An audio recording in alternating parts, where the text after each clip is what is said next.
Untuk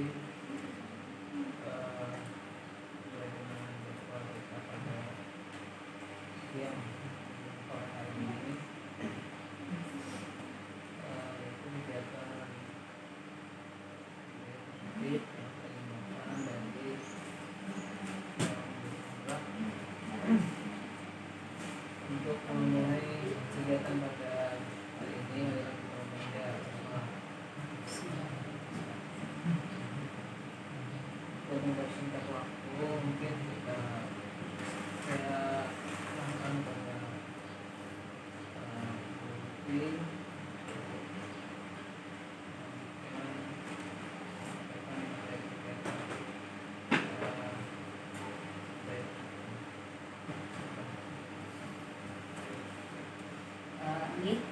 Terima kasih kesempatannya Bapak Ibu.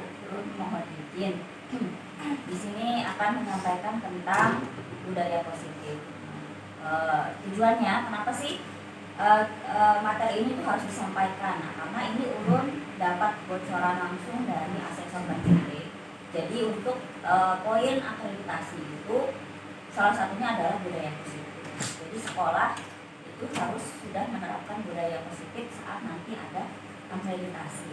Itu langsung memang disampaikan sama asesornya sendiri. Jadi kenapa sih kita penting banget membahas ini supaya kita sama-sama paham dan kita juga mendekati waktu akreditasi. Jadi semoga bisa sama-sama kita terapkan dalam kesehariannya nanti. Jadi di budaya positif ini nanti Bapak Ibu kita akan belajar beberapa hal. Yang pertama itu ada disiplin positif dan nilai-nilai kebajikan universal. Kemudian ada teori motivasi, hukuman dan penghargaan serta restitusi. Lalu keyakinan kelas dan kebutuhan dasar manusia. Kemudian 5 posisi kontrol dan segitiga restitusi. Nah, ini terkait disiplin positif dan nilai-nilai kebajikan universalnya. Nah, jadi menurut Fajar Dewantara, seseorang yang memiliki disiplin diri berarti mereka bisa bertanggung jawab terhadap apa yang dilakukan berdasarkan nilai-nilai kebajikan universal. Ya, intinya namanya disiplin positif itu dia bisa bertanggung jawab dengan dirinya. Kenapa dinamakan disiplin positif? Karena kita maunya kita nggak mau pakai hal-hal yang negatif, kayak misalnya jangan terlambat, kita ganti dengan datang tepat waktu seperti itu. Kalaupun diartikan sama dia negosen, jadi untuk menjadi seorang murid, seseorang harus paham betul kenapa sih mereka mengikuti ajaran tertentu. Di sini poinnya itu adalah tumbuhnya motivasi intrinsik anak bukan yang ekstrinsik. Jadi harapannya disiplin positif ini sama anak itu tumbuhnya dari dalam dirinya sendiri, bukan karena kita yang suka menghukum. Harapannya itu seperti itu. Kemudian ini adalah beberapa nilai kebajikan. Jadi contohnya kalau di tempat kita itu kan ada profil pelajar Pancasila, isinya beriman, bertakwa, mandiri, mendalam kritis, kebinekaan juga, gotong royong, kreatif. Kalau menurut nilai-nilai yang lain itu juga ada. Intinya ya sama dia, namanya nilai-nilai kebajikan kan, berarti yang hal-hal yang baik, hal-hal yang wajib gitu. Jadi kayak toleransi, kemudian kejujuran, tanggung jawab. Kedengaran ya suara ulang. Ini mohon maaf Bapak Ibu karena kondisi kesehatan jadi suaranya agak sengau seperti itu. Semoga bisa tetap tersampaikan apa yang mau ulun sampaikan ini Bapak Ibu ya. Nah ini juga ada lagi nilai-nilai kebajikan yang lain. Nah seperti pengertian, kemudian belas kasih dan sebagainya. Nah kemudian ini teori motivasi, hukuman dan penghargaan dan serta motivasi, restitusi. Yang pertama itu untuk di teori motivasi, nah, dia itu munculnya begini, anak atau seseorang akan termotivasi untuk melakukan sesuatu untuk menghindari ketidaknyamanan atau hukuman. Nah ini adalah tingkat terendah dari motivasi perilaku manusia.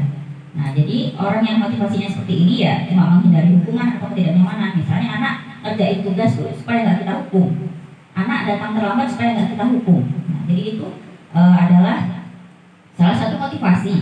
motivasi tapi dari luar. Nah, makanya motivasi ini bersifat eksternal. Nah, jadi sebenarnya mereka sedang menghindari permasalahan, baik itu secara fisik maupun psikologis. Nah, kemudian teori motivasi yang kedua itu adalah untuk mendapatkan imbalan atau penghargaan dari orang lain.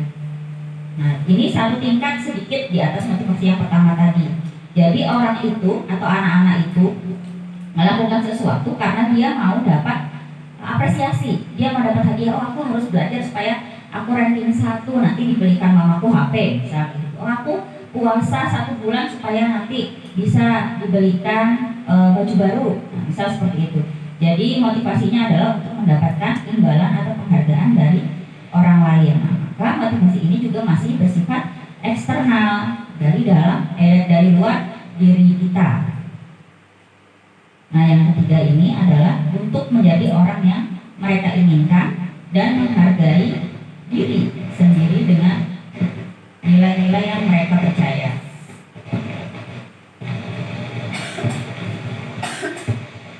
Jadi, orang dengan motivasi ini akan bertanya, akan jadi orang yang seperti apa apabila saya melakukannya?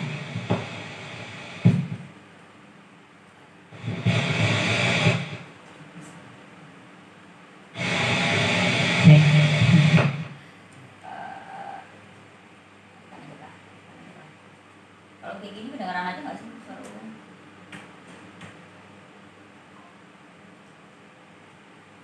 Oke, Nah, kalau yang ini mereka melakukan sesuatu karena nilai-nilai yang mereka yakini dan mereka hargai. Nah, jadi mereka melakukannya karena mereka ingin jadi orang-orang yang melakukan nilai-nilai tersebut. Jadi nilai-nilai kebajikan yang tadi maksudnya. Nah, kemudian kalau motivasi ini, nah ini baru sifatnya dia internal, bukan eksternal. Jadi karena dia dari dalam diri gitu kan. Atau matiin aja nggak apa-apa.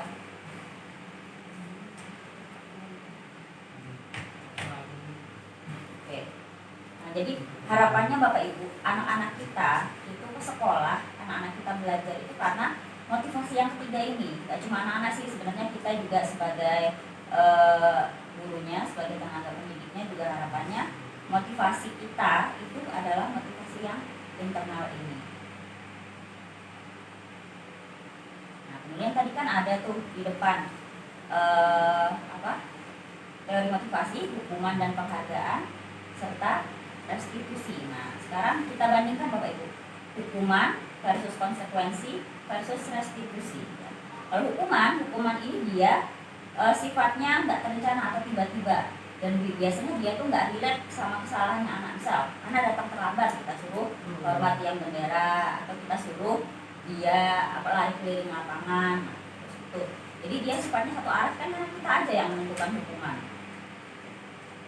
Terus murid itu nggak tahu apa-apa dianya, kayak mau oh ya sudah gitu. Terus hukuman ini bisa berupa fisik maupun psikis. Biasanya dampak hukuman ini itu nggak bagus, baik dari psikologi kita yang menghukum, itu pasti ada rasa bersalah kan. Terus psikologi anak juga karena dia merasa kok hukumannya gini gitu, kok aku dihukum kayak gini. Kalau konsekuensi, kalau kita yang sudah pernah bikin kesepakatan di kelas pasti paham ya tentang konsekuensi. Konsekuensi ini sudah kita rencanakan, sudah kita sepakati bersama dengan anak di kelas gitu ya. Jadi memang sudah kesepakatan. Jadi misal apa nih konsekuensinya kalau kalian makan di kelas, traktir teman sekelas ustazah. Nah, itu relate antara peraturan dengan konsekuensi kalau dia melanggar. Seperti itu. Nah, di sini contohnya kalau merusak atau menghilangkan buku sekolah ya harus ganti dengan buku yang baru dengan yang sama seperti itu. Kemudian untuk restitusi. Nah, restitusi ini adalah proses menciptakan kondisi bagi anak di mana dia bisa memperbaiki kesalahannya, sehingga dia bisa balik lagi dengan pribadi yang lebih baik. Jadi kalau restitusi ini kita ngajarin anak buat dia cari solusinya sendiri, buat mereka bisa bertanggung jawab tentang apa yang mereka inginkan dan bagaimana mereka harus memperlakukan orang lain. Nah, kemudian ini yang sedikit menarik, kelihatan aja lah di layar saya enggak sedikit.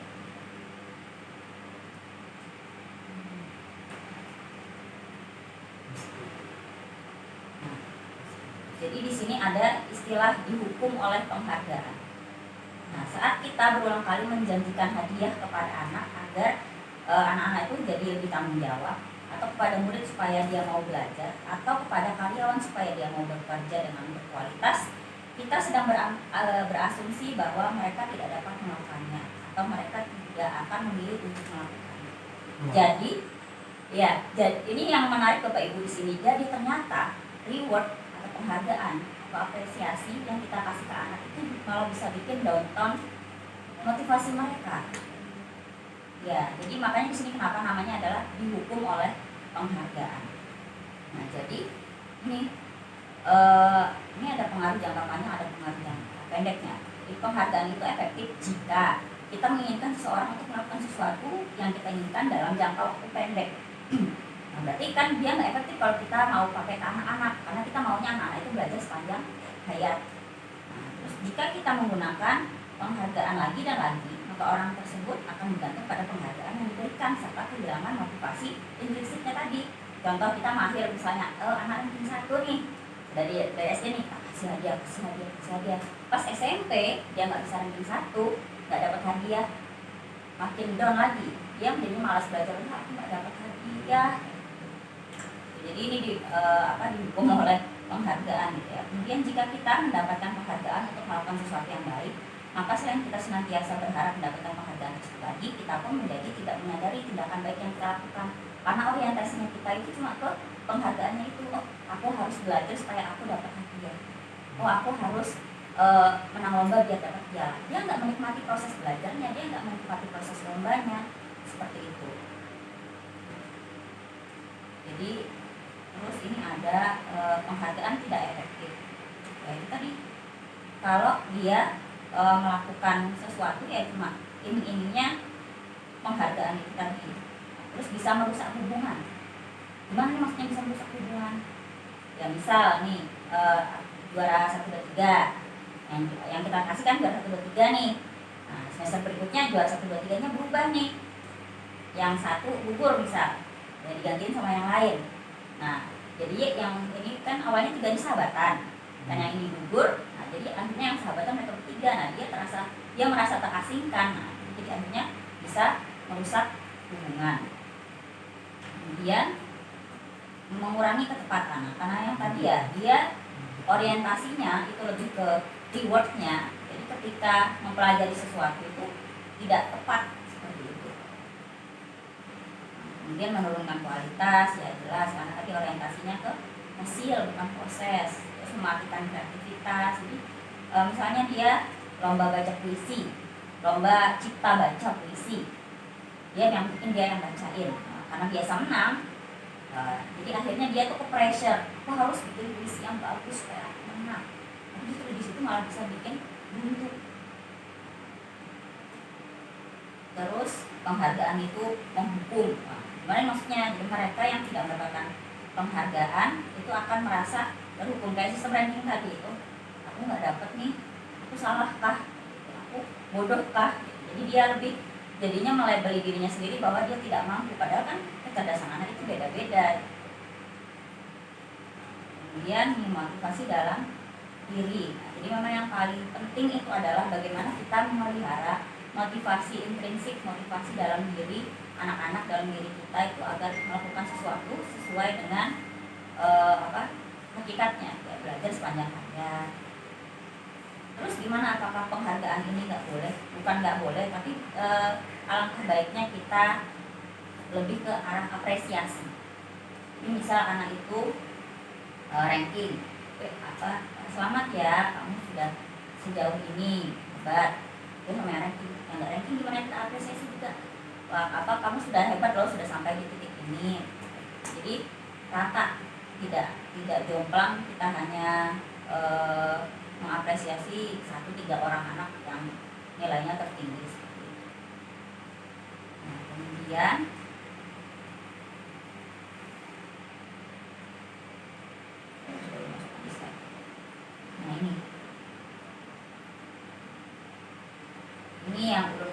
salah satu poin penting dalam akreditasi nanti. Nah, jadi gimana sih nanti para asesor itu melihat sekolah ini udah menerapkan budaya positif atau belum? Salah satunya ada di keyakinan kelas. Jadi keyakinan kelas ini berbeda dengan kesepakatan kelas ya Bapak Ibu. Jadi kalau kesepakatan kelas kan itu hal-hal yang sudah kita sepakati dari anak-anak. Nah dari kesepakatan itu kita berangkatlah ke keyakinan kelas. Nah di sini keyakinan kelas itu sifatnya lebih abstrak daripada peraturan yang rinci. Keyakinan kelas dia berupa pernyataan-pernyataan universal. Nah kemudian dia dibuatnya dalam bentuknya positif. Jadi misalnya kita peraturan kelasnya tadi itu kesepakatannya adalah tidak boleh makan dan minum. Nah itu harus kita ubah dalam bentuk yang kalimat positif. Keyakinan kelas itu tidak usah banyak Bapak Ibu, tapi mudah diingat dan dipahami semua warga kelas. Keyakinan kelas itu diterapkan di lingkungan sekolah. Kemudian berkontribusi dalam pembuatan keyakinan kelas dalam kegiatan kira pendapat serta meninjau kembali. Jadi apa yang sudah kita buat, apa yang sudah kita sepakati, jangan lupa untuk kita tinjau lagi ini sesuai belum atau adakah yang melenceng dari keyakinan yang kita buat seperti itu. Nah ini contoh-contohnya. Contoh nih yang relate kelas 7 ya misalnya. Jadi keyakinan kelas 7 adalah hormat. Kami meyakini bahwa sangat penting untuk menghormati semua orang dan milik barang orang lain. Nah, dapat keyakinan hormat ini bisa jadi karena kesepakatan kelasnya yang pertama tidak saling mengejek, atau bisa juga tidak meminjam barang tanpa izin teman. Jadi keyakinan kelas itu berangkatnya kan dari kesepakatan-kesepakatan yang kita jadikan satu. Kalau dia punya nilai-nilai yang sama. Aduh, nyalur di situ. Contoh kesepakatan kelasnya. Jadi misalnya di kelas 8 kemarin kesepakatan ulun adalah datang tepat waktu, tidak boleh terlambat ya. Kalau ulun yang terlambat, ulun harus kasih nilai ke anak-anak. Kalau anak-anak yang terlambat, ya anak yang terlambat ulun kurangi nilainya. Terus tidak boleh makan dan minum di kelas.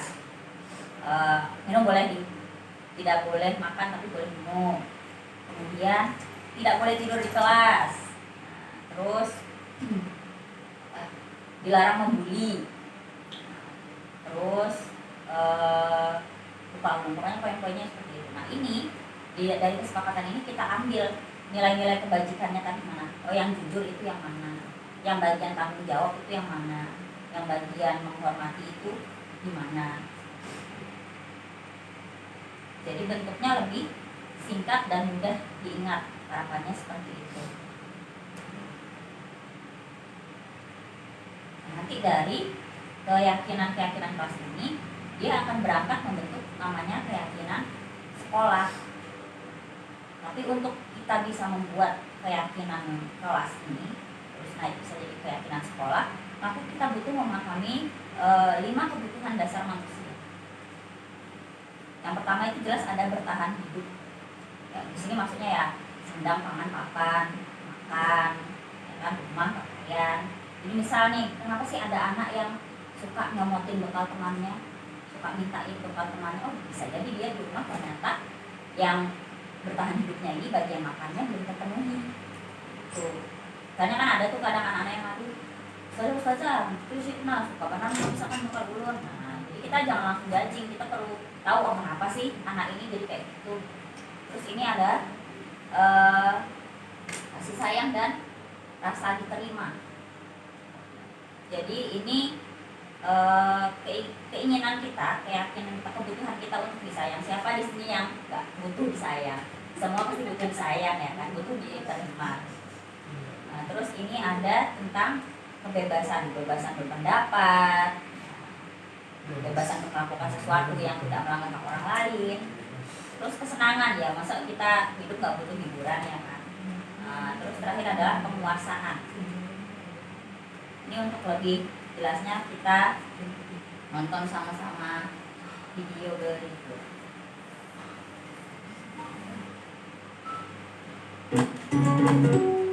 Salam dan bahagia Ibu dan Bapak Guru hebat. Untuk membangun budaya sekolah yang positif dengan lingkungan yang aman dan mendukung murid untuk menjadi pribadi yang berdaya, seimbang, dan bahagia, salah satu upaya yang dapat dilakukan oleh guru adalah memahami kebutuhan dasar yang mendasari perilaku murid. Pada video kali ini, kita akan membahas tentang 5 kebutuhan dasar manusia.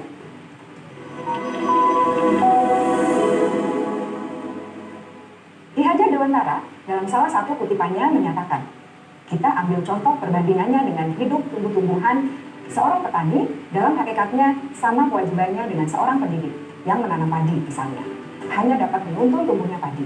Ia dapat memperbaiki kondisi tanah, memelihara tanaman padi, memberi pupuk dan air, membasmi ulat-ulat atau jamur-jamur yang mengganggu hidup tanaman padi, dan lain sebagainya. Ketika guru memahami kebutuhan apa yang mendasari perilaku murid, dan guru berusaha menuntun dan mendukung murid dalam memenuhi kebutuhannya secara positif, pada hakikatnya guru tersebut ibarat seorang petani yang sedang berusaha memahami kebutuhan masing-masing tanaman. Dan ia berusaha memenuhi kebutuhan tanaman tersebut agar dapat tumbuh dengan subur dan maksimal. Dr. William Glasser, seorang psikiater dari Amerika Serikat, menyatakan bahwa seluruh tindakan manusia memiliki tujuan tertentu, yaitu memenuhi kebutuhan dasarnya.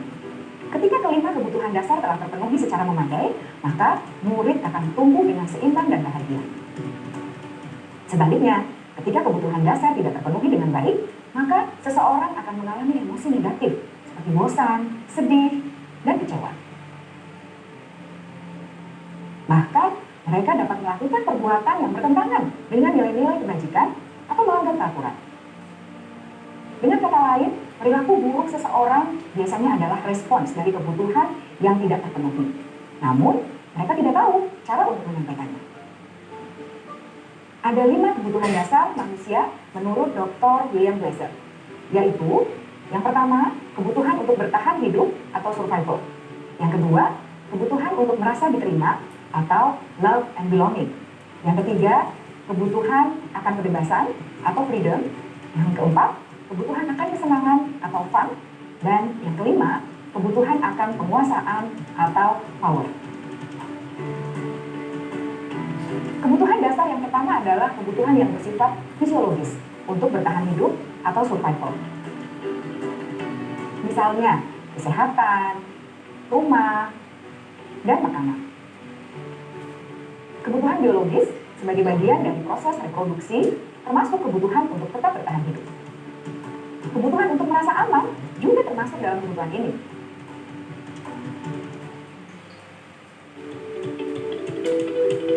Agar murid dapat belajar dengan baik, kebutuhan mereka akan rasa aman, pangan, sandang, dan papan harus terpenuhi. Bagaimana mungkin mereka dapat belajar dengan baik bila mereka datang ke sekolah dengan perut yang lapar atau bila rumah mereka kebanjiran? Setelah kita mengetahui kebutuhan pertama yang sebagian besar bersifat fisiologis, mari kita lihat kebutuhan kedua sampai ke-5 yang semuanya berhubungan dengan psikologis. Mari kita lihat kebutuhan yang kedua, yaitu kebutuhan akan perasaan diterima oleh kelompok atau komunitasnya, atau kebutuhan love and belonging. Kebutuhan ini meliputi keinginan untuk tetap terhubung dengan orang lain, seperti teman, keluarga, teman kerja, dan kelompok di mana kita tergabung. Setiap murid ingin menjadi bagian yang berharga dari kelas dan juga sekolah. Mereka juga ingin diterima oleh orang lain dan kelompoknya. Bahkan, murid yang terlihat paling cuek pun, jauh di dasar hatinya pasti ingin merasa diterima. Sebagai guru, seharusnya kita dapat menerima murid kita apa adanya, sesuai dengan kodratnya. Karena setiap murid adalah unik.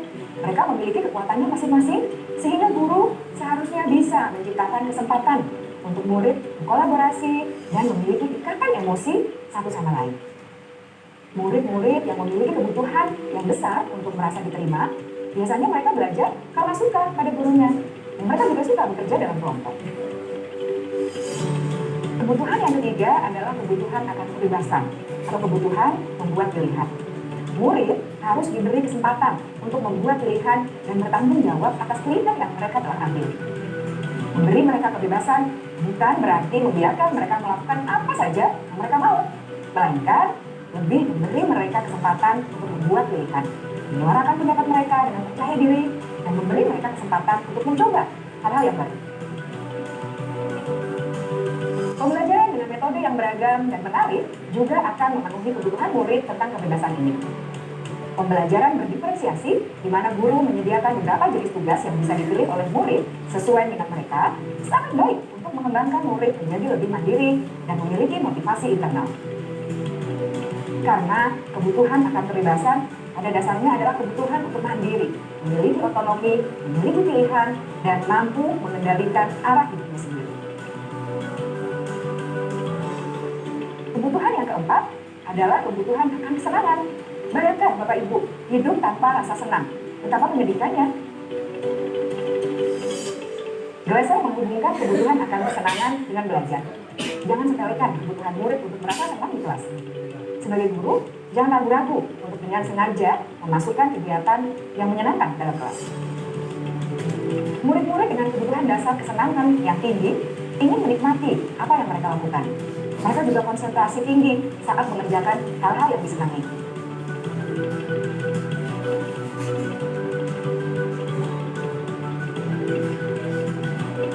Kebutuhan yang kelima adalah kebutuhan akan penguasaan. Setiap murid memiliki kebutuhan untuk merasa kompeten, menjadi terampil, diakui capaian dan keterampilannya, didengarkan, bisa membuat dampak dan pengaruh, dan memiliki rasa harga diri.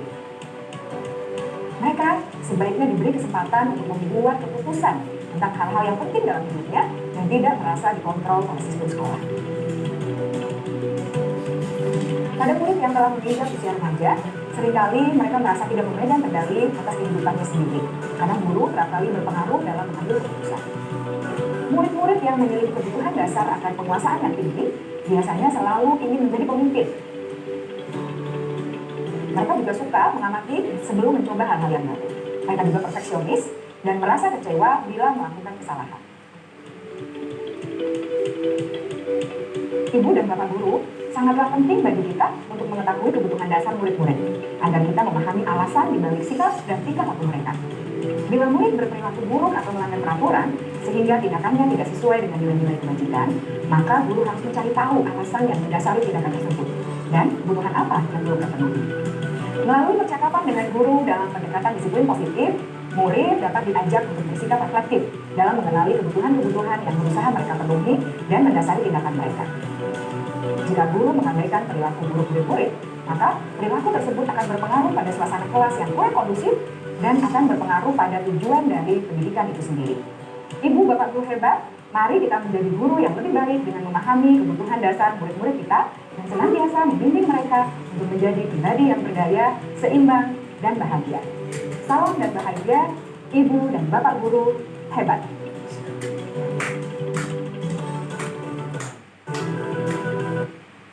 Oke, nah sekarang kita main kuis sedikit ya Bapak Ibu. Karena tadi udah belajar tentang kebutuhan dasar kan ya. Nah sekarang coba kita langsung studi kasus deh. Kira-kira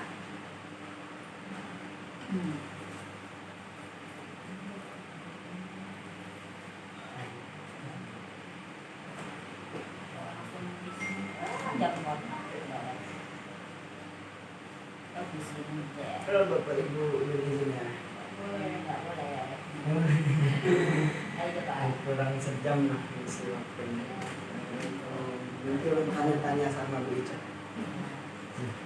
Bapak menulis yang kosong. Oh, situ lagi ya.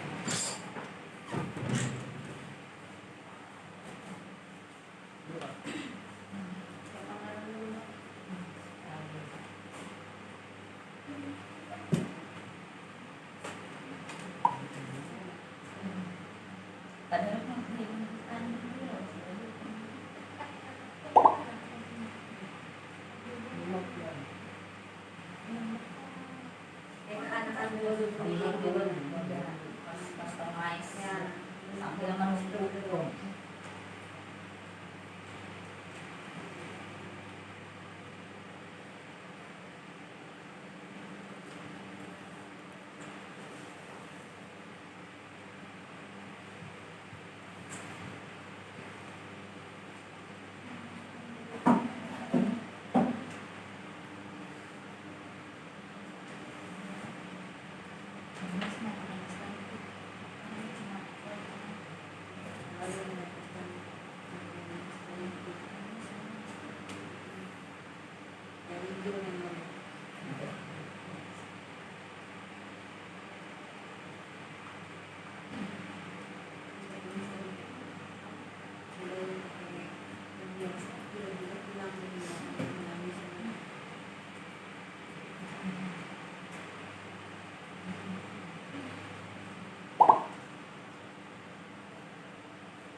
Satu 06 itu yang nggak bisa.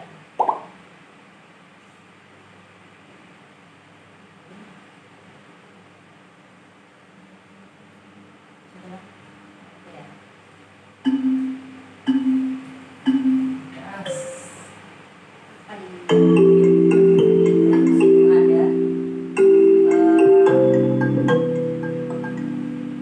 Ada kasus-kasus tahu lupa dari apakah acak kayak apa yang baca aja ya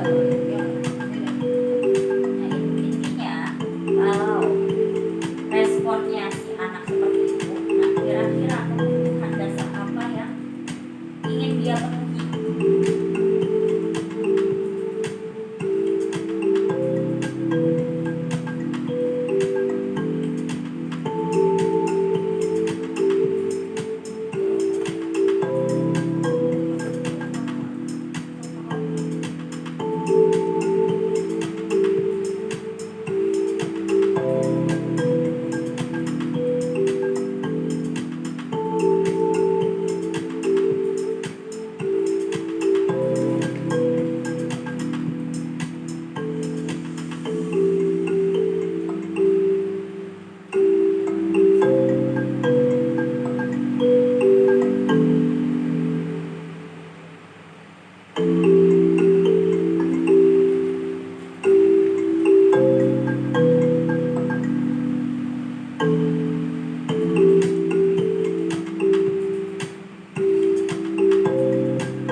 Ini nggak ada benar salah sih Bapak Ibu ya.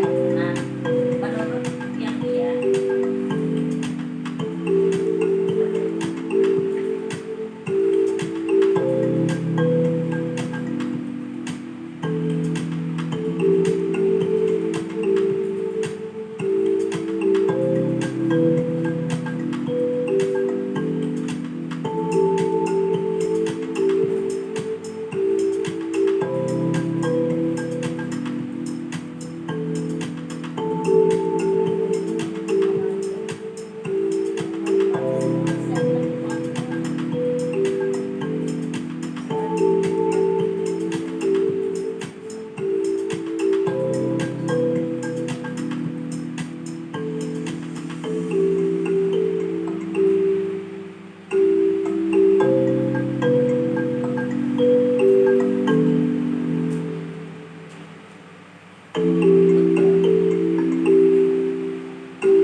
Ya, sekarang mari kita bahas bersama Bapak Ibu soal studi kasus tadi yang sudah pian-pian jawab.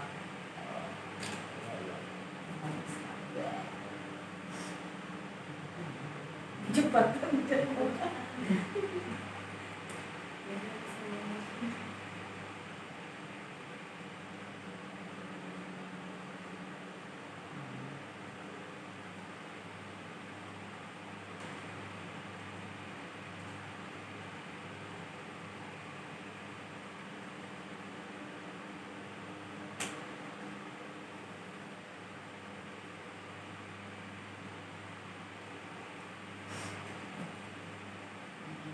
kasus Bimo. Jadi dia suka lari-lari menuju jalan. Nah, Ibu Aninya bingung, nah apa sih kayak gitu? Nah, pas ditanya, jawabannya si Bimonya adalah aku senang main kejar-kejaran dengan guru, seru katanya. Berarti kebutuhan dasarnya Bimo ini apa nih yang mau dipenuhi dengan dia kejar-kejaran sama ibu guru? Champion jawabnya apa tadi? Dia kok penguasaan ya, mau menguasai jalan. Senang. Apa ya penguasaan, kesenangan, kebebasan, cinta dan kasih sayang. Anak bebas ya, bebas juga. Ayo ya mana? Dia pengen kesenangan juga. Yo. Ya. Kayaknya pemikirannya agak lain. Jadi kemarin coba kemarin Kesenangan. kesenangan. Bu Monica apa kesenangan juga? Oh, cinta dan kasih sayang. Bapak apa cinta dan kasih sayang juga? Buca apa? Sama. Cinta dan kasih sayang. Cinta dan kasih Bukut sayang. apa buku? Oh, dan penguasaan jangan, Pak. Betul apa berarti? Kesenangan. Oke, berarti yang kesenangan 2 orang ya. Yang cinta dan kasih sayang lebih banyak. Cuma ulun yang mikirin penguasaan. Iya, agak lain Bang. Apa jadi kekuasaannya ini? Penguasaannya. Oke, kalau karena ini survei ya, kita pilih yang paling banyak jawabannya adalah cinta dan kasih sayang. Lupa lagi di subbagian yang mana? Kita cek nanti di sini. Terus kalau yang ini, Dinda, anak SD. Kebebasan. Kesenangan. Ayo. Kesenangan. Nah, dia bilang, guru bilang tidak boleh disenandung. Nah, katanya terus harus menang. Kan jadi nggak seru jadinya. Enggak, kebebasan. Kebebasan sini. Dia mau bebas dan Bebas. Bapak apa? Bebas. Monika apa tadi? Kesenangan. Kesenangan. Oke, karena yang banyak dia kebebasan, kita coblos kebebasan dulu. Sambil mencari tadi di mana di sini tadi kita plus tadi dan punya apa ya yang dasar. ngaco ulun enggak. Kadang-kadang kenapa jadi penguasaan? Keren tuh lah penguasaan jalan dia. Nah, kalau ini Dimas umurnya 17 tahun, dia senang banget pas diajarin cara nyetir. Nah, katanya dia menyetir mobil itu seru. Kesenangan. Kesenangan semua ya. Kesenangan. Oh, ya jadi sepakat kesenangan semua. Ini kayak penguasaan jadi dia menguasai jalan ya. Selalu penguasa jalan. Ya, oke, karena masih putar-putar, ya nanti kita lihat jawaban yang clear-nya, ya jawaban yang pastinya apa semua kayaknya kesenangan ya kan, karena kalimatnya seru gitu. Ya memang kalau dia analisisnya yang 4 kebutuhan dasar tadi itu agak kompleks ya. Kalau yang kebutuhan hidup kita paling gampang tuh kita amatin, oh anaknya ini ngantuk, anaknya ini lapar, paling gampang kita cermati. Tapi ketika sudah masuk ke yang 4 sisanya ini, nah itu yang kita butuh lebih detail lagi, dia kenapa gitu kok seperti itu.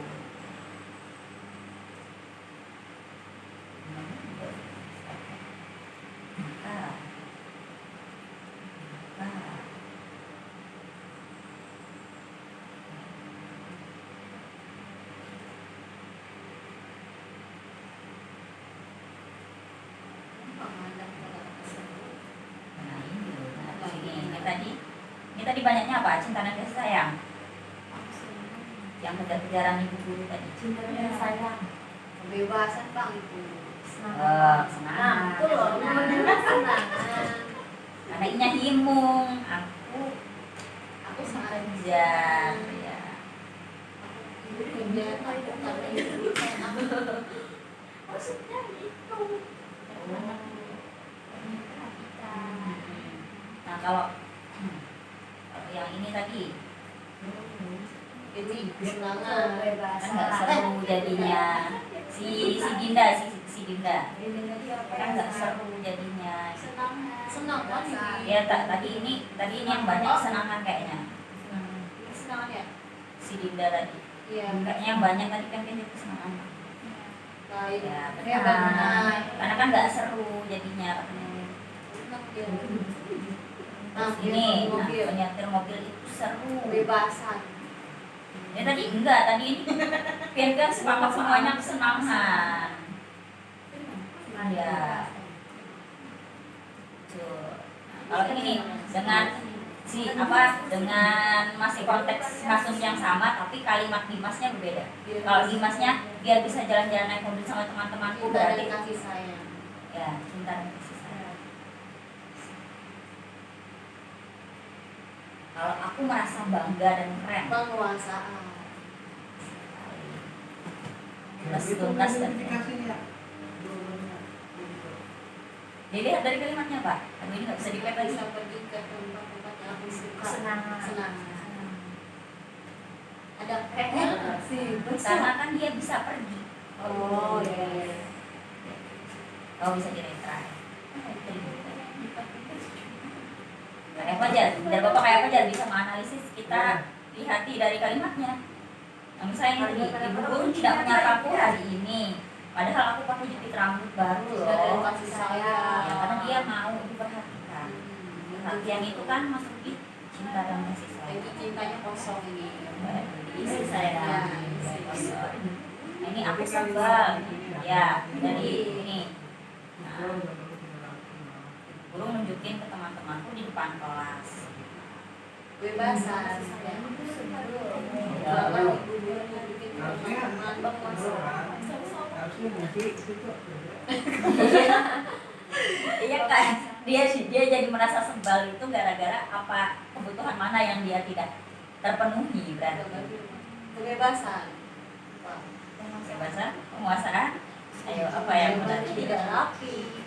tapi kok malah ditunjukin sih sama teman-teman yang lain. Bu, ibu guru nih apa Dia sih? pengen bebas kan betul ya. Penguasaan. Oke, bukan deh. Nah, penguasaan ya. Iya, penguasaan itu jadi bukan kita memerintah, kita punya wewenang berkuasa atau segala sesuatu, bukan di indikasikan seperti itu ya, tapi kayak kita punya harga diri, kita punya Ya, pride. ya, yang kayak gitu. Kan kalau rasa malu kan berarti kekuasaannya yang Oh, dong ya, kayak oke. gitu.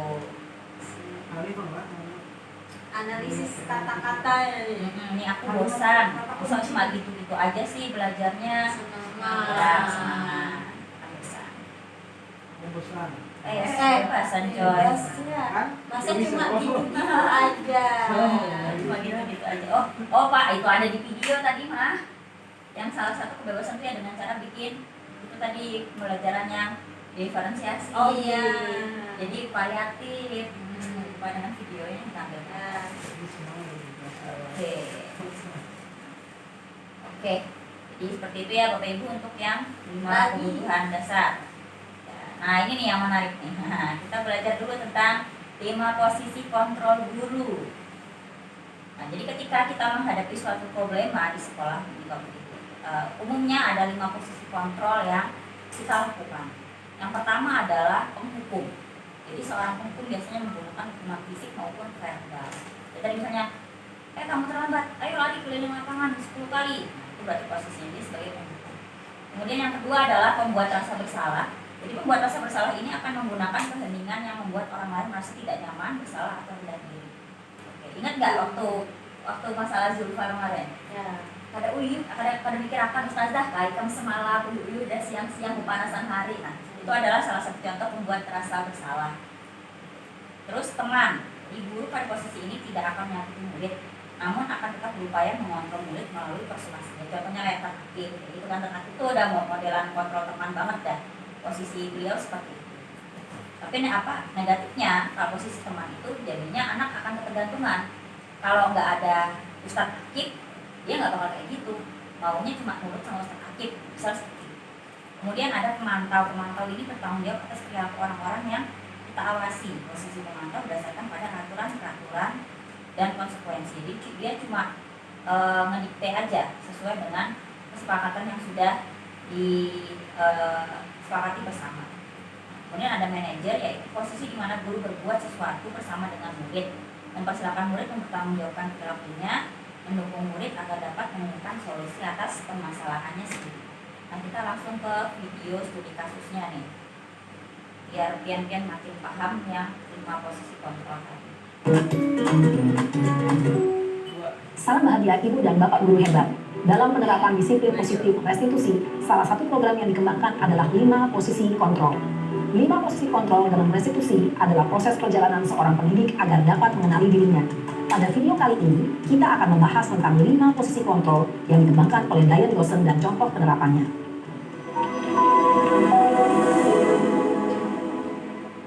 5 posisi kontrol itu adalah 1. Posisi penghukum, 2. Posisi pembuat merasa bersalah, 3.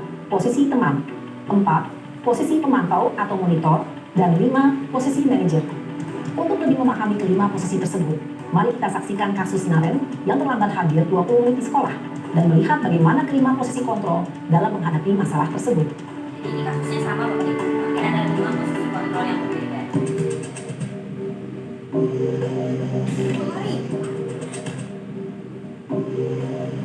Naren! Sini kamu! Selamat pagi, Bu. Selalu terlambat. Kamu deh, pasti terlambat. Maaf, Bu. Saya... Apa? Apa coba? Alasan kamu apa lagi? Kapan sih kamu tidak terlambat? Malas sekali ya kamu jadi anak. Saya... Dasar pemalas. Gak kapok-kapok sih kamu. Sudah berapa kali terlambat? Sana, kamu keliling lapangan basket 2 kali. Kenapa saya harus keliling lapangan basket, Bu? Kenapa? Kamu melawan ibu. Berani-beraninya jawab. Sudah terlambat, masih berani jawab pula. Sekarang, keliling lapangan basket 5 kali sekalian. Biar kapok. Cepat, pergi sana ke lapangan basket. Posisi penghukum biasanya berbicara dengan nada tinggi, menghardik, menunjuk-nunjuk, menyakiti, dan menyindir. Hukuman bisa berupa fisik maupun psikis. Ibu dan Bapak guru hebat. Dampak yang terjadi pada murid ketika guru berada pada posisi penghukum adalah murid cenderung akan memberontak, bahkan menyimpan dendam.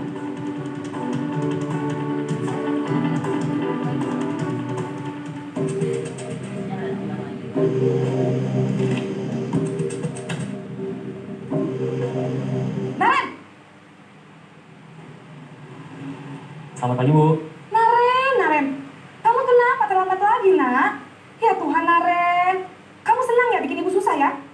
Kalau kamu terlambat lagi, nanti ibu yang tegur bapak kepala sekolah, nak. Disangka ibu tidak bisa membina kamu.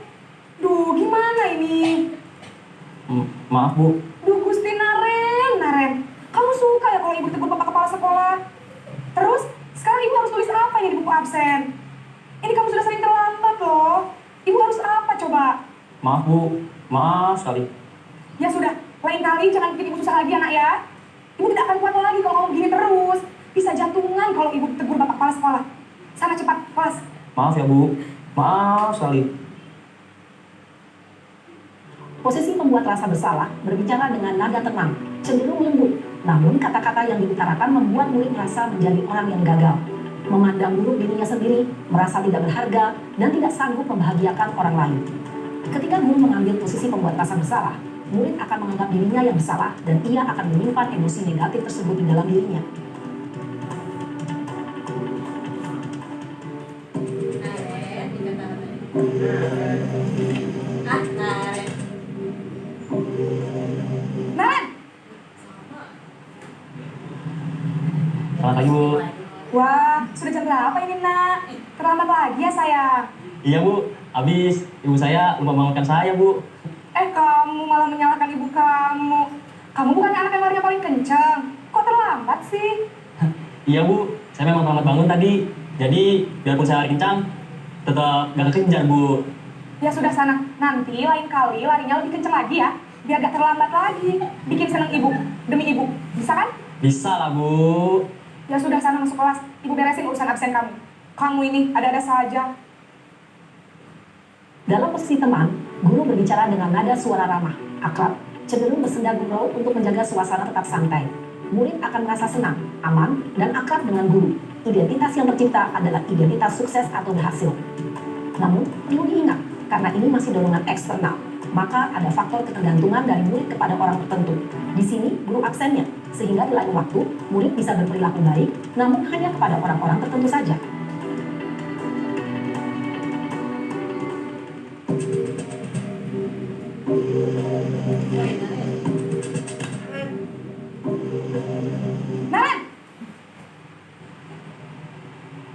Selamat pagi, Bu.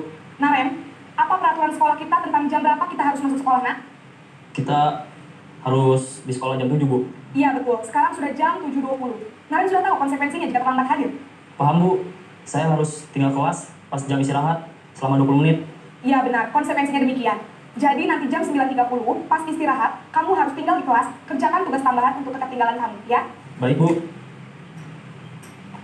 Posisi pemantau mengandalkan penghitungan atau data untuk mengontrol murid.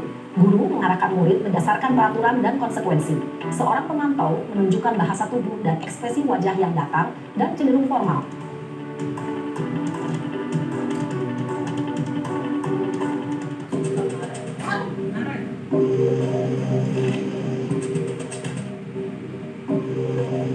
Naren! Selamat pagi, Bu. Selamat pagi, Naren. Maaf, Bu.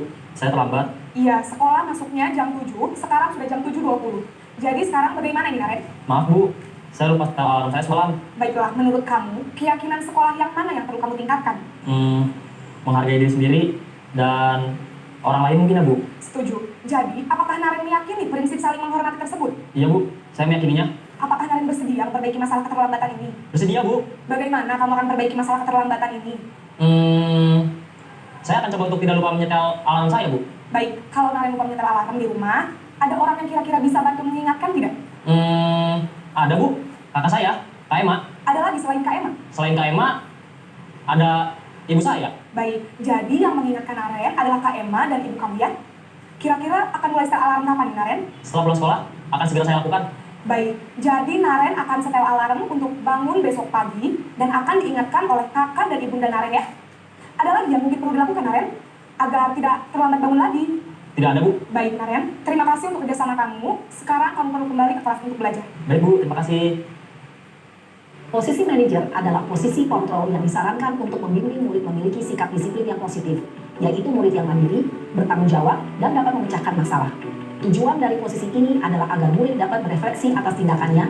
Guru akan dengan tulus memberikan pertanyaan-pertanyaan bermakna, sehingga membuat murid dapat belajar dari kesalahannya dan mencari sebuah solusi untuk menyelesaikannya.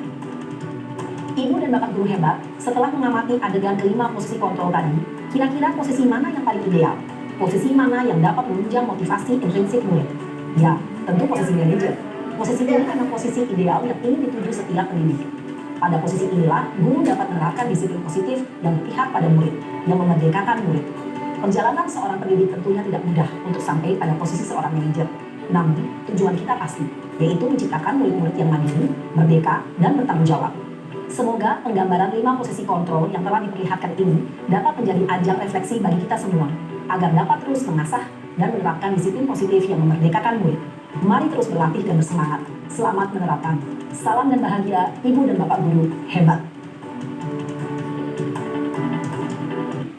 Jadi kalian sudah dapat gambaran ya tentang yang 5 posisi kontrol guru gitu. Memang yang paling baik itu ya yang posisi manajer, karena kita ngajak anak buat dia bertanggung jawab atas kesalahan yang dia lakukan. Kita mengarahkan, nggak juga kita menitah gitu, menyuruh, enggak, tapi biar anak yang berpikir, oh berarti konsekuensinya apa nih. Kita harapannya bisa mengarahkan anak ke hal yang seperti itu. Nah, untuk bisa mencapai posisi manajer ini, salah satunya ada bantuan itu yang namanya segitiga restitusi. Tadi kan kita udah bahas ya tentang restitusi. Intinya restitusi ini kita mengajak anak untuk bisa bertanggung jawab atas kesalahan yang telah dia perbuat. Nah, tahapannya yang pertama itu ada menstabilkan identitas dulu. Nah, jadi kalimat-kalimatnya itu kayak setiap orang tuh pasti pernah melakukan kesalahan. Tidak ada manusia yang sempurna. Kamu bukan satu-satunya yang pernah melakukan kesalahan. Jadi ketika anak itu berbuat salah, kita stabilkan dulu anaknya ini. Jadi emosinya anak itu nggak meletup-letup, nggak meledak-ledak. Jadi calming dan supaya dia bisa berpikir jernih gitu kan. Setelah kita stabilkan identitasnya, kita lakukan validasi tindakan yang salah. Tindakan salah kalau divalidasi, apa-apa kan? Kamu pasti punya alasan kenapa melakukan itu, supaya kita mengulik cerita anak nih, apa aja gitu. Terus adakah cara yang lebih efektif untuk mendapatkan apa yang kamu butuhkan? Dan tadi kan anak bermasalah itu pasti gara-gara 5 kebutuhan dasarnya itu ada yang tidak terpenuhi kan. Jadi kita validasi tindakan yang salahnya itu apa. Kalau sudah, kita lanjut ke menanyakan keyakinan. Jadi keyakinan kelas apa yang sudah kita sepakati? Ingat nggak keyakinan sekolah kita apa aja? Kamu tuh mau jadi orang yang seperti apa sih nanti di depan? Dengan harapannya kayak tadi si Naren akhirnya dia ketemu solusinya supaya nggak terlambat lagi dan pas salah aku minta tolong bangunin seperti itu. Sekarang ini kita coba studi kasusnya. Lu nampilin dulu deh untuk yang contoh segitiga restitusi.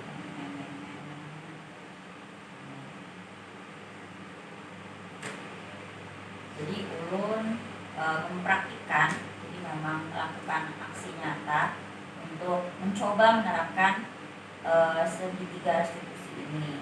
Ceritanya di sini salah satu kasus yang ulun ambil itu adalah Salsa. Karena kan kita semua tahu Salsa itu sering datang terlambat gitu ya.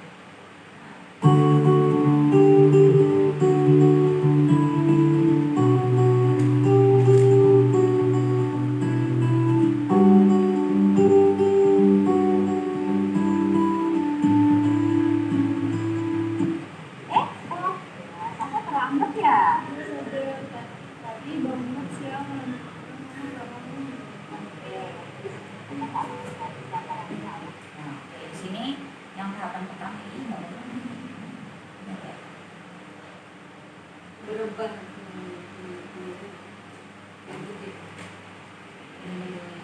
Iya, salah saya kemarin. Kenapa nggak diin?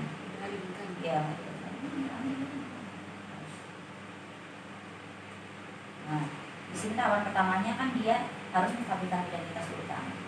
Nah, di sini gue memilih kalimatnya adalah tidak mencari siapa yang salah, tapi mau cari solusi dari permasalahannya. Solusi dari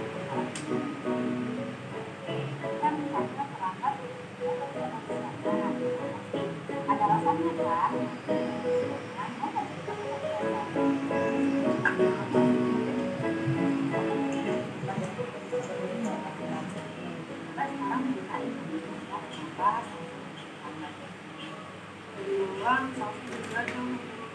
Ini yang bagian validasi tindakan yang salah kan tadi pasti ada alasannya kan kenapa jadi nggak terlambat.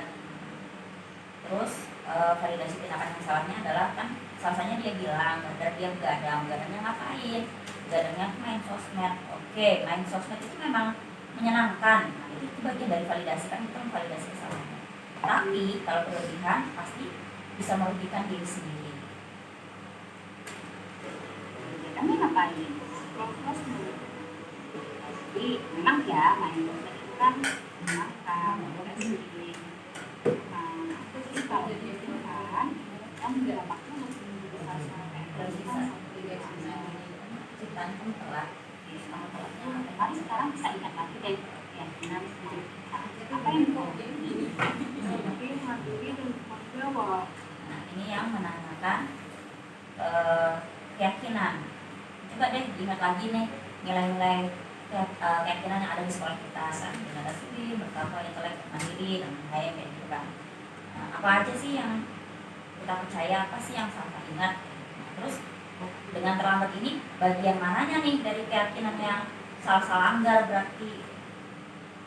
mandiri tidak yang miskin, mandiri dan jadi untuk memperbaiki kesalahan ini, bagaimana caranya agar Salsa bisa menjadi pribadi yang disiplin, mandiri dan bertanggung jawab?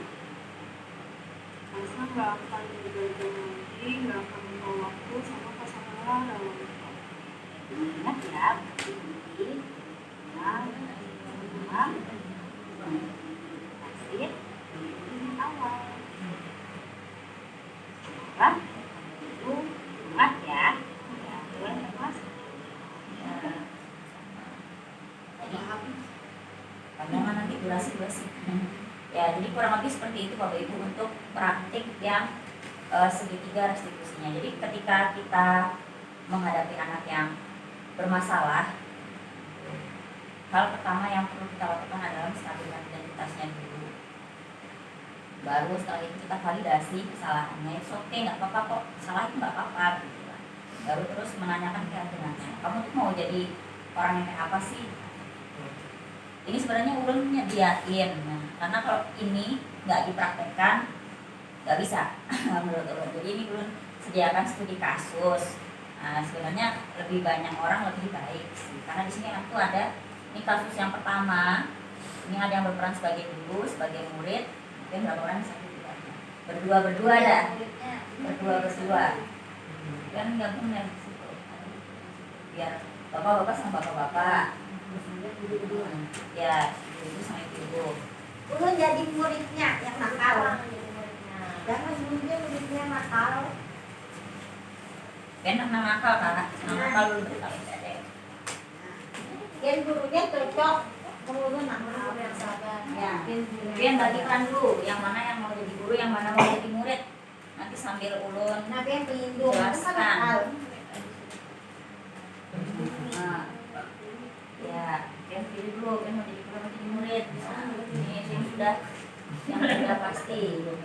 Pian baca dulu deh, baca dulu nanti habis itu ulun. Tuh.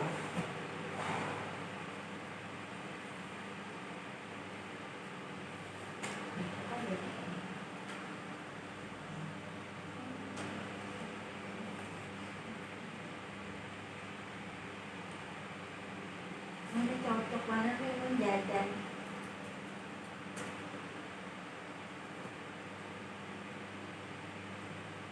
Ya. Boleh nggak sambil disetelin lagu biar Pian tidak boring.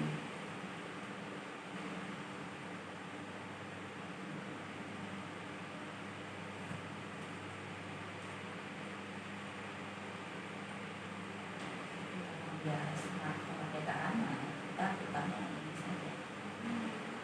Shopee 17 Agustus Festival Pilih Lokal 9 sampai 17 Agustus. Nikmati flash sale Rp17 gratis.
Ini dapat, itu dapat.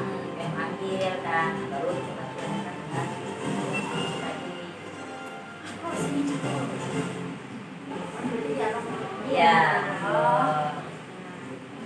Jadi yang dilanggar itu kan pasti kan pekerjaan itu nggak kerja, terus diterima dan ditolak juga. Bukan masih semua orang dan barang di orang lain. Apa penelitian siapa yang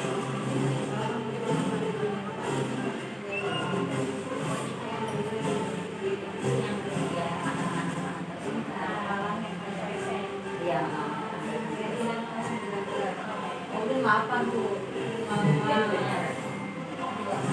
panggil kan?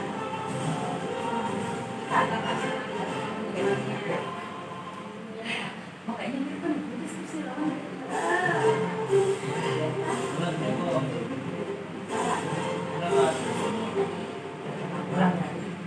Wah, pasti.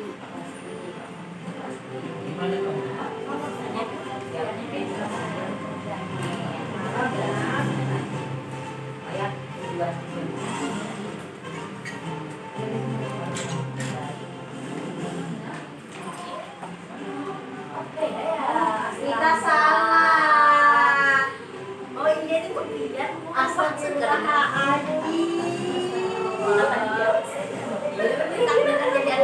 soalnya ini anak nakal Kak. Tapi kenapa jadi bilang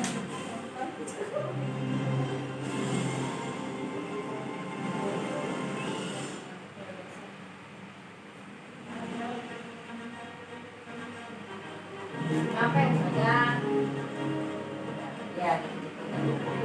Pokoknya si Tuan gue paling penting sama pas dengan anaknya mau apa yang sudah jajan apa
ya lebih sabar yang barbar ini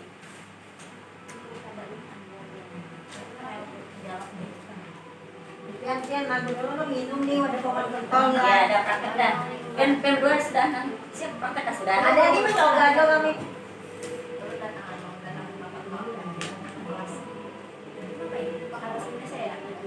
Dika tidak bu, kan tidak kan di ke kelas kan dulu aja dah. Ya, pakai bahasa yang biar nyaman aja. Oh, pakai bahasa belajar itu lah. Iya. Apa ini yang piket? Apa tidak? Lu kan tidak nih. Tidak Ustazah Hai. Diko tadi lah juga dia sumpah botas. Kamu berdua aja nah. Kamu saya cari keluar. Ini Ustazah. Ini astagfirullahaladzim. Masa saya suruh anak itu saja sih. Ustazah gorengannya banyak. Tadi sudah.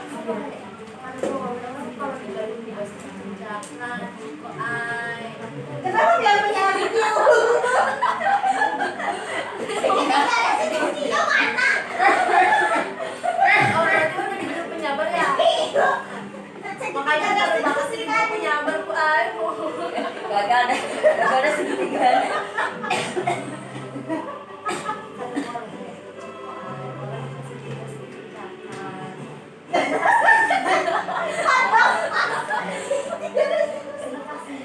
Ada dia mau validasi. Validasi itu. Nah, yang pilih nih kayak makasih ada yang pilihannya. Nah, yang Ustazah Hai gorengan itu banyak. Sekolah apa? Ya aku dulu kredit. Saya tahu. Tapi dulu kalau jadi Semua orang tuh perlu berbuat semuanya. pertanyaan gue cuma makasih aku. Lagi buat luar penangkapan apa sih udah coba udah apa nih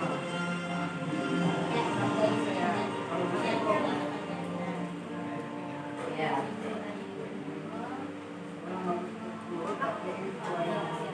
Dari awal. yang kedua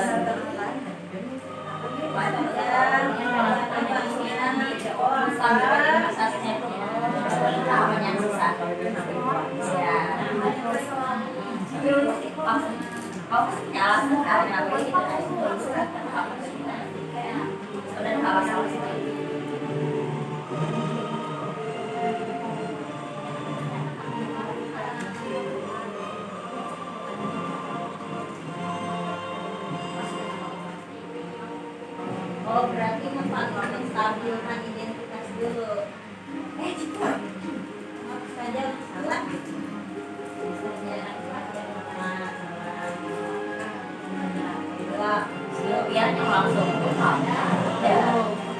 habis itu warga ditinggalkan yang salah, lalu dia membawa uang ketiga kak. Nah, Ya. baru tahu. Uang saya berkisar dulu bergerak makan saja banyak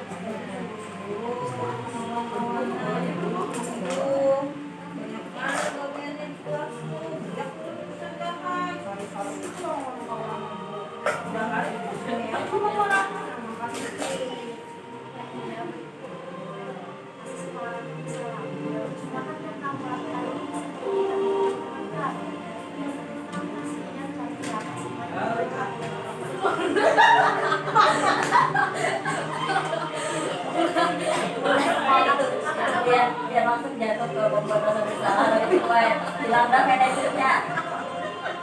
Manajernya dilanda.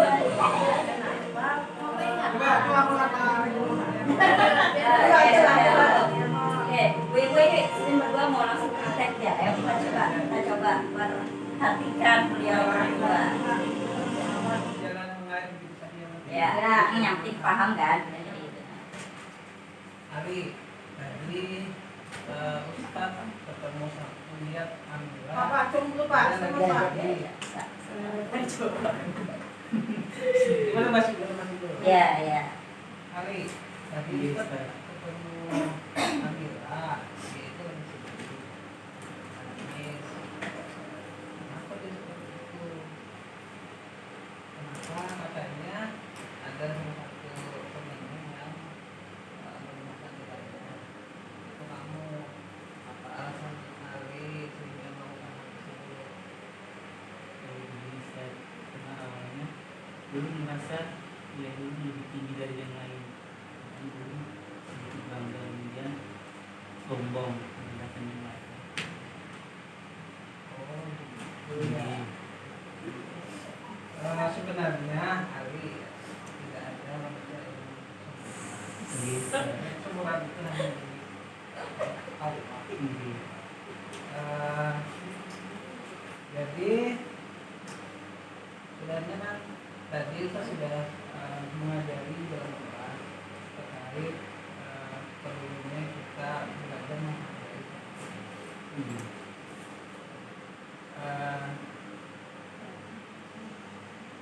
Keyakinan apa yang belum kamu temukan di yang sudah dipelajari dengan teman? Belum merasa kalau di kelas belum menerapkan sifat saling menghargai dan menghormati orang lain. Iya. Bisa.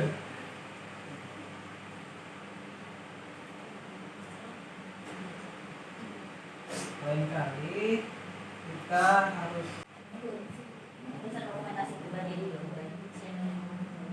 Ya.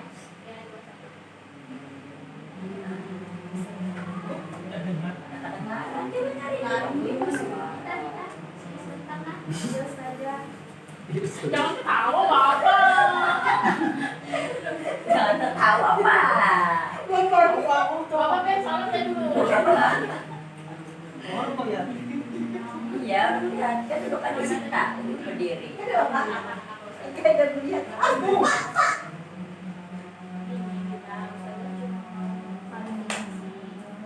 Ini ada laporan beberapa katanya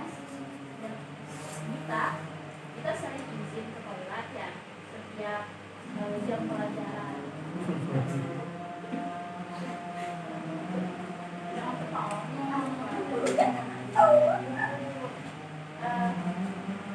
Kamu yakin gak berbohong?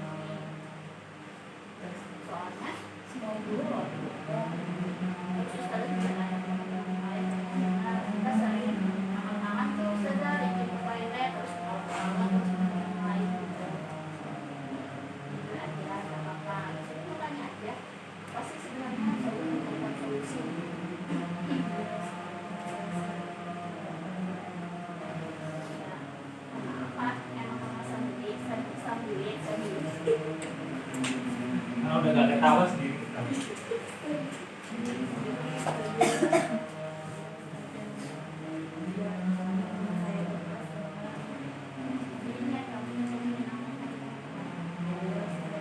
bahan-bahan apa sih bahan menyenangkan tahu-tahu itu ya dibahas ya.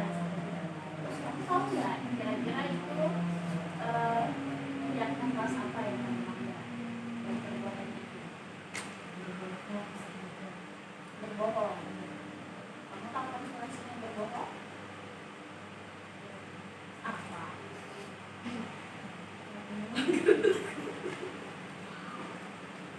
Takutnya kalau kamu berbohong itu bisa kembali ke diri kamu sendiri.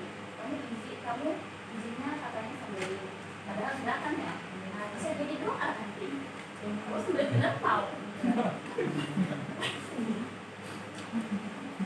Jangan lagi mulai gitu ya. Terus kira-kira apa tindakan kamu setelah itu kalau kamu tahu itu udah salah, mau ulang lagi? Nah, jadi cari lagi apa kegiatan yang bikin kan kamu tadi niatnya mau minta sama teman-teman. Nah, cari lagi hal yang positif, gimana caranya bikin hati teman-teman senang. Jangan dengan cara berbohong. Oke, jadi ya kita mengulangi lagi ya. Jangan lagi ya sebelum sampai ya. Makasih ya. Oke, boleh deh tepuk tangan buat kita semua. Oke, jadi poinnya gini Bapak Ibu, untuk segitiga restitusi ini kita itu membimbing anak yang pertama kan menstabilkan dulu nih supaya dia nggak meledak-ledakan emosinya. Terus memvalidasi, oke kamu salah itu aja nggak apa-apa kayak gitu kan. Itu nanti tergantung kasusnya, ini kita memvalidasi kesalahan anak dan ingatkan kembali nih tentang nilai-nilai kebajikan yang sudah kita yakini bersama. Nah, kemudian kita juga harus membimbing solusi permasalahannya gimana. Nah, kayak tadi nih yang belum ketemu kan di dialog Bapak tadi nih, terus ini spontan kan. Cuma ya udah jangan dilangin gitu kan. Tapi kan tindak lanjutnya apa dong setelah itu mungkin kan bisa kayak Ali harus membantu Amira belajar bisa seperti itu. Atau kalau di tempatnya Bu Andin tadi jadi pengawas tiket gitu. Nah, itu.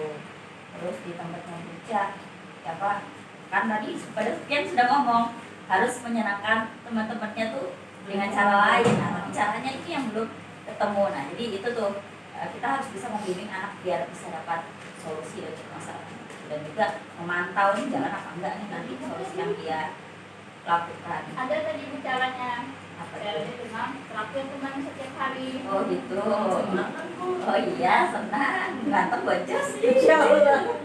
Ya oke, nah jadi mungkin itu tadi kelupaan ya sebenarnya apa. Jadi kurang lebih nanti seperti itu kalau kita ada anak-anak yang bermasalah. Ya gak harus bermasalah sih kalau kita lihat anaknya itu kayak sendu, murung atau mungkin bahkan terlalu hiperaktif. Nah itu bisa kita restitusi gitu. Tapi ya gak semua harus direstitusi. Hukuman itu tetap perlu untuk hal-hal yang sudah sangat fatal, misalnya kejahatan ya main fisik, ada itu hukuman tetap harus ada. Jadi mungkin itu saja Bapak Ibu mengingat waktu kita sudah sampai asar sekarang. Ulun terima kasih banyak pian sudah mau belajar bersama di sini dengan Ulun. Nah itu di grup Ulun sudah bagikan link refleksi jadi bisa sambil diisi. Nah Ulun terima kasih waktunya Bapak. Ulun kembalikan pian sambil berforum.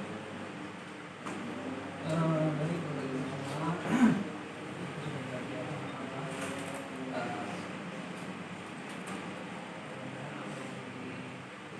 Jadi tadi bisa dilakukan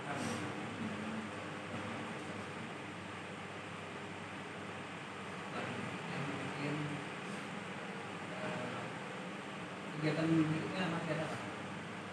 Kayaknya untuk ngumpul-ngumpulin forum ini nggak ada sebagainya. Nggak tahu sih nanti. Apa ulun lagi? Iya, ulun naik atas sih seru. Si paling seru. Habis. Nanti udah minggu saling bahagia. jadi itu aja Ibu, karena ini soalnya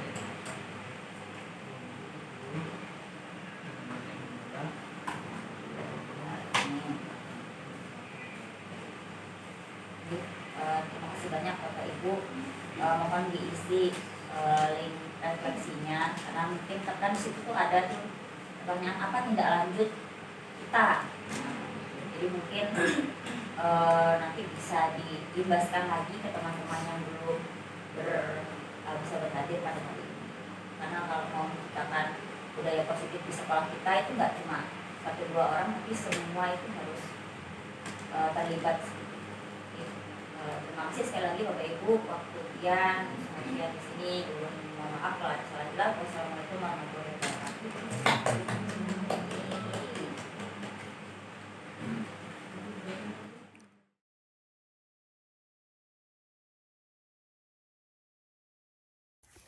Assalamualaikum warahmatullahi wabarakatuh.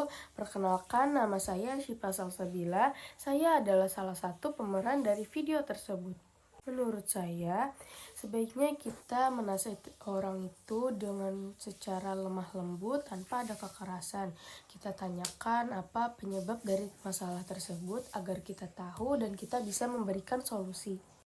Saya merasa lebih nyaman jika guru tahu perasaan saya dan bisa mencarikan solusi dari permasalahan saya dan tidak menghakimi saya saat saya melakukan kesalahan.